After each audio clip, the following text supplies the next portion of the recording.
안겨왔습니다. 우리 11장 1절에서 제가 그 이틀 전에 말씀을 드린 것은 바울이 민족을 위해서 애통하면서 왜 이방인 사람들은 구원을 받는데 자기의 택한 민족은 구원을 받지 못하나, 복음으로 말미암아 의롭다함을 얻고 예수님을 구세주로 영접하여 구원이 이루어진데 예수를 학대하고 부활 증거한 사람을 능멸하는 이런 사태로서 주님을 등 돌리고 있는 그들, 너무 가슴이 아파서 내가 저주를 받을지라도 끊어질지라도 그들을 주 앞으로 돌이켜야 하겠다라고는 그 심정이 강렬하게 불타오르는 가운데 항상 퀘션이 있었는데, 물음표가 있었는데, 여기에서 하나님의 성령께서 깨닫게 해주심이 있었어요. 야, 이러다가 우리 민족이 버림받는 거 아닌가. 그런데 버림받지 않는다라고 하는 것을 성령께서 일깨워 준 것을 로마에 있는 교인들에게 가르쳐 주고 있는 겁니다. 그런 가운데 그것보다도 1절에서 하나님이 그럼 버릴 수 있느냐? 그렇지 않다. 그럴 수 없느니라, 이런 말이 나오죠. 그 다음에 11절에서 가르쳐 주고 오늘 25절을 읽었어요. 지난번에도 25절까지 세 가지를 통해서 절대 버리지 않으신다는 것을 말씀을 드렸습니다. 그런 가운데 25절에서는 이 세상에 예수를 믿지 아니하고 하나님이 택하지 아니했다고 말한 이스라엘 백성들의 기준으로 보면 세상 만민 가운데서 이스라엘 백성을 택하여서 내 백성이다 이렇게 말했던 이스라엘 백성을 제외한 모든 민족, 모든 나라 백성들은 이방인입니다. 그러면 이방인이 맞냐? 하나님이 택하신 민족이 맞냐?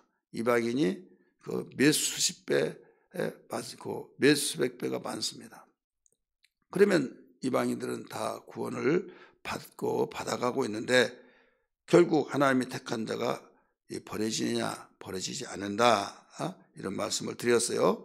이런 가운데 깨닫는 것이 뭐냐면, 세 번째 깨달았던 것이 그 25절에서 이방인의 수가 충만하게 하나님이 계획하시고 하나님이 원하시는 수가 충만하게 채워질 때까지 이스라엘의 도로는 우둔한 자가 될 것이다. 이것을 알게 된 겁니다. 어제 아침에도 말씀을 드렸죠. 그래서 25절에서 우리는 그와 같이 발견할 수 있어요. 형제들아, 너희가 스스로 지혜 있다 하면서 이 신비를 너희가 모르기를 내가 원하지 아니하노니, 이 신비는 이방인의 충만한 수가 들어오기까지 이스라엘의 도로는 우둔하게 된 것이라, 이렇게 나오죠. 그리하여 온 이스라엘이 구원을 받으리라 하면서 기록된 바, 이렇게 나오죠. 기록된 바. 이 말씀은 이사야 59장 20절 21절에 있는 말씀을 인용하고 그 성경에서 이렇게 증거하고 있다라고 하는 이사야 59장 20절 21절의 말씀을 인용한 것이 26절에서 28절에 있는 말씀입니다. 그래서 복음으로 하면 이스라엘 백성들은 원수가 되는 거죠. 복음 증거하면 잡아 가두고 때리고 옥에 두고 돌로 쳐 죽이고, 그리고 원수죠. 복음으로 하면. 근데 민족으로 보면 하나님의 사랑을 입은 자다 이거죠. 우리 28절 봅니다. 복음으로 하면 그들이 너희로 말미암아 원수된 자요, 택하심으로 하면 조상들로 말미암아 사랑을 입은 자라, 이렇게 나오죠. 도대체 헷갈리죠. 복음으로 하면 원수가 된 거고, 민족으로 보면 택하심으로 보면 내가 너희를 택했다 이렇게 말하면서 계속 택한 백성으로 나오잖아요. 구약성 읽어보면. 그러면 하나님의 사랑을 입은 자다. 아브라함을 택하여서 그의 후손들을 통해서 민족을 이루게 하시고 내가 열방에서들을 택하여 온 민족에게 제사장 국가로 삼겠다. 못자리 역할을 해주겠다. 이것을 높이 세워주겠다 하신 사랑을 입었다 이거죠. 그러면 도대체 현실적으로 예수 믿어야 구원받고, 예수 믿어서 하나님의 자녀가 되고, 예수 믿어야 의롭다함을 얻고, 예수 믿어야 모든 것은 하나님의 의롭다함을 얻어서 천국 가고, 지옥 가지 않고는 천국 가고, 택하신 민족이라 할지라도 백성이라 할지라도 예수 믿지 않으면 지옥 간다 이거죠. 그러면 도대체 어느 것이 그 하나님의 사랑이고 어느 것이 하나님의 사랑을 입은 사람이냐 이거죠.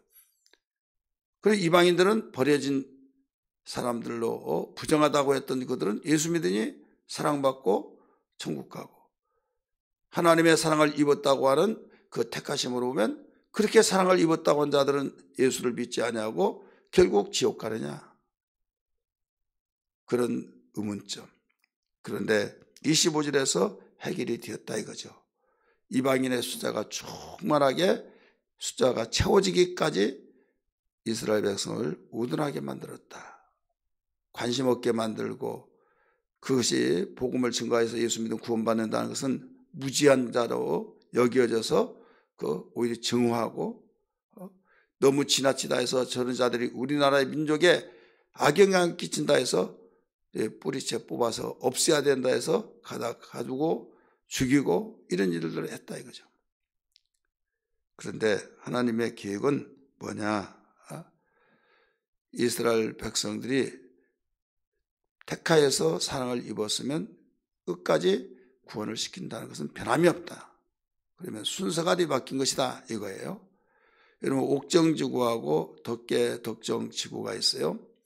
그 덕정지구는 그 23,000세대고 옥정지구는 43,000세대입니다. 그러면 옥정지구가 굉장히 많죠, 더 세대가. 근데 건축할 때 그 옥정지구를 먼저 했어요. 왜 그러냐? 덕계지구 거기는 1호선이 다니잖아요. 거기에 하면 거기에 교통난이 좋으니까 분양이 안 된다. 그러니까 분양을 다 시키고 난 뒤에 나중에 개발을 해야 된다. 건축을 해야 된다. 그래서 모든 것이 건축 승인을 달아서 보상을 하고 그랬는데, 왜 여기는 안 해 하는데 이제 그 일을 알게 된 거죠. 왜 전천도 들어오지 않죠. 교통난 좋지 않고 열악한 상황이죠. 그러니까 거기 개발돼서 어느 정도 완전히 다 이루어졌다라고 생각이 될 때 그때서 한다. 그러더니 이제 그렇게 계획대로 하게 되더라 이거죠. 이유는 개발을 안 하려고 한 것은 이미 개발하기 작정했어요. 계획에서 모든 것이 보상까지 끝나서 시작하면 되지만은 거기도 사람이 살고 여기도 사람이 살고 똑같이 균형 잡힌 그 도시 기반이 이루어지기 위해서 그렇다 이거죠. 이것은 도시 계획을 하면서 이 시행사에서 그 모든 것을 그렇게 계획을 하는 것처럼 하나님께서 이방인들을 구원시키는 그 목적을 어떤 계획을 세우느냐 그거예요. 이스라엘 먼저 구원시키면 우리 구원받았다. 민족성이 좋은 것은 다 가지고 있고 어떤 것이라도 내보내지 않으려고 하는 것이 이스라엘 민족성입니다. 그러니까 항상 우리는 선민이다. 우리는 택한 백성이다. 이방인 너희들은 더러운 자다. 너희들은 하나님 택하지 않았어. 하며 이방인을 개와 같이 취급을 하는 심정을 가지고 성경에도 그런 내용들이 많이 나오잖아요. 예수님께서도 말씀하셨잖아요. 내가 자녀의 떡을 취하여 개에게 던져준 것이 옳으냐라고 말씀하셨듯이, 그래서 그런 심정을 가지는 이스라엘 민족성을 통해서 절대 이스라엘 민족이 먼저 구원받으면 이방인들을 돌보지 않는다 이거죠. 그래서 하나님은 그런 심정을 통해서 이러면 안 되지 해서 예수 먼저 믿게 한 그들에게 복음을 알게 하시고 주님이 지상 명령을 내리면서 예루살렘과 유대와 사마리아 땅끝까지 내 증인이 되라 하시고 하나님 주님이 하늘로 올라가시면서 교회의 사명이 뭐냐? 열방에 이르기까지 복음을 증거한 것이다. 그래서 그 열방을 향해서 자기 민족 복음화시키고 또 열방을 복음화시키기 위해서 뛰어서 지금은 이제는 이스라엘이 구원받지 아니한 사람들이 그렇게 많을지라도 이방인들은 구원받는다 이거죠. 어제 아침 그제 아침도 말씀드렸던 것처럼 이렇게 하니까 이제 시기가 나죠. 질투가 나죠. 그제야 이제 믿게 된다 이런 말씀을 가르쳐 줬던 것처럼 한번 보시기 바랍니다. 28절 말씀 시작. 복음으로 하면 그들이 너희로 말미암아 원수된 자의 택하심으로 하면 조상들로 말미암아 사랑을 입은 자라 하면서 30절 너희가 전에는 하나님께 순종치 아니하더니 너희가는 누구예요? 이방인들, 로마교회 성도들, 이방인들, 또 로마교회 성도들 가운데서도 유대인들도 있어요. 전에는 하나님께 순종하지 아니하더니 이스라엘이 순종하지 아니함으로 이제 긍휼을 얻었는지라 입었는지라. 이와 같이 이 사람들이 순종하지 아니하니 이는 너희에게 베푸시는 긍휼이 이제 그들도 긍휼을 얻게 하려 하심이라. 이제는 이방인들을 긍휼히 여겨서 구원시키신 하나님이 그들이 구원받고 충만한 수가 채워지니 이제 너희들도 긍휼을 베풀어서 구원을 얻게 하신다, 이런 말씀이에요. 32절 말씀 같이 읽습니다. 시작. 하나님이 모든 사람을 순종하지 아니하는 가운데 가두어 두심은 모든 사람에게 긍휼을 베풀려 하심이로다.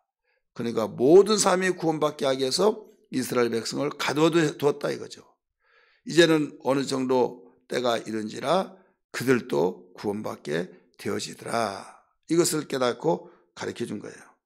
그렇기 때문에 그 이런 사실을 깨닫고 감동받고 하나님을 찬양할 수가 없었던 것이 뭐냐면, 하나님이 이스라엘 백성을 정말 그렇게 의문스러웠던 그것을 의문이 풀려지면서 그동안 가두어 주시고 이방인들을 구원시키기 위해서 이런 계획을 세우셨구나. 그의 지혜와 그 지식의 부유함의 풍성함이 대단하다. 그래서 하나님이시구나. 그걸 깨달은 거예요. 그래서 33절 같이 읽습니다. 시작. 깊도다 하나님의 지혜와 지식의 풍성하며 그의 판단은 헤아리지 못할 것이며 그의 길은 찾지 못하는도다. 누가 주의 마음을 알았느냐? 누가 그의 모사가 되었느냐? 누가 주께 먼저 드려서 갚으심을 받겠느냐? 하면서 영광을 돌릴 수밖에 없는 하나님께 그 영광을 돌려야 된다라고 결론으로 내리죠. 36절 같이 읽습니다. 이는 만물이 주에게서 나오고 주로 말미암았고 주에게로 돌아감이라. 그에게 영광이 어떻게 해요? 세세에 있을지어다. 있을지어다가 적은 것입니다. 더 힘줘서 말해라 이거죠. 영광이 그에게 있을지어다. 아멘 하면서 11장을 마무리하죠.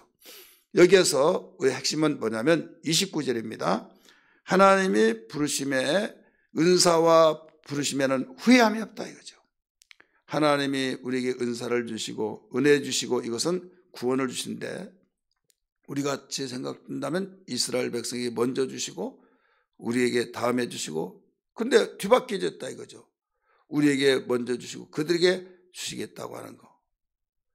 또 하나님께서 우리의 29절에 말씀 보면 부르신, 왜 우리를 먼저 부르셨고 또 우리를 먼저 구원시키느냐. 하나님 먼저 이스라엘 백성을 택하여 불렀지만은 그들은 외면하고 돌아오지 않으니 우리에게 기울여져서 먼저 우리의 구원을 시키셨다 이거죠. 그래서 왜 그러냐 저러냐 이럴 수 있냐 하지만은 너희들 하나님의 은사와 부르시면은 후회가 없다. 그걸 알아야 된다 이거예요. 그래서 오늘 제목은 하나님의 은사와 부르시면은 후회하심이 없으시다 하는 제목입니다. 그러므로 하나님을 높이 찬양하며 그거를 높이 찬양하며 이 일을 위해서 독생자 예수를 이 땅에 보내신 놀라우신 하나님의 그 계획, 때로는 십자가에 못 박혀 죽고 저주의 나무에 정말 찬양하고 초라하게, 왜 하나님의 아들이 저렇게 초라하게 죽느냐, 다른 사람을 구원시키고 다른 사람을 살려주고 다른 사람은 그렇게 유익하게 만들더니 왜 자신은 저렇게 저주를 받고 있느냐 하면서 비아냥거리고 캐션을 부리고 고개를 흔들며 이해가 안 된다고 하지만은 하나님 마음을 알 수 있냐 이거죠. 하나님의 그 지혜와 지식의 부유함, 풍성함을 너희들이 알지 못했다. 이제 알아라 이거예요.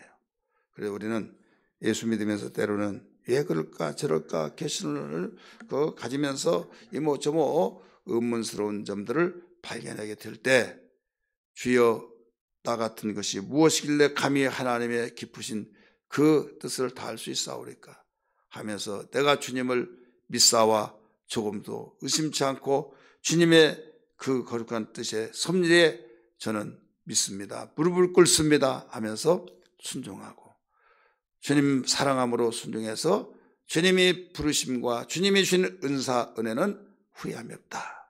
이걸 확실히 믿고 주님 찬양하며 주님 경외하며 섬기기를 주의 이름으로 축원합니다.